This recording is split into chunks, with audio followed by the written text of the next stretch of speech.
ఇంట్లో పనులన్నింటినీ నెత్తి మీద వేసుకుని స్ట్రెస్ అయ్యే కోడళ్ళకి ఈ వీడియో. అన్ని పనులు మీరే ఎందుకు చేస్తున్నారు? సుప్రీంకోర్టు ఏమైనా రూల్ పాస్ చేసిందా? అన్ని పనులు ఇంట్లో అన్ని పనులు కోడలు మాత్రమే చేయాలి అని. నీ అత్త నీకు బానే ఇస్తుంది. ఎంత చిన్న పనైనా ఎంత పెద్ద పనైనా ఇంట్లో ఏ పనైనా సరే నీకే పిలుస్తుంది. మిగతా వాళ్ళ చేతులు పడిపోయినాయా? రోగం వచ్చినా వాళ్ళకేమన్నా? బానే ఉన్నారు కదా, గుండ్రాల్లాగా దిట్టంగా బానే ఉన్నారు కదా, మరి వాళ్ళు ఎందుకో చెయ్యరు? కూర్చొని చూస్తుంటారు నువ్వు చేస్తుంటే. ఒక్కడు కూడా వచ్చి ఏమైనా హెల్ప్ చేయాలని అడగరు. ఒక్కటి కూడా వచ్చి ఏమైనా హెల్ప్ చేయాలని అడగదు. ఎందుకంటే వాళ్ళ మైండ్స్ ట్యూన్ అయిపోయి ఉంటాయి.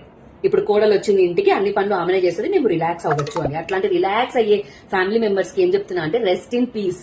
చచ్చిపోయేటోళ్ళకి చెప్తాం రెస్ట్ ఇన్ పీస్ అని. You're also resting in peace. వాళ్ళకి మీకు ఏం తేడా లేదు. పోయి హెల్ప్ చేసే రోగమా? అమ్మ కోడళ్ళు, you have to really understand what is important, what is not important task in your house.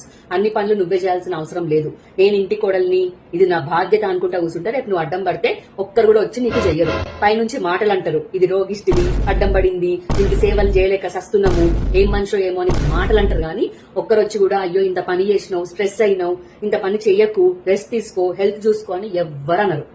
So you have to really understand that everything is not your cup of tea.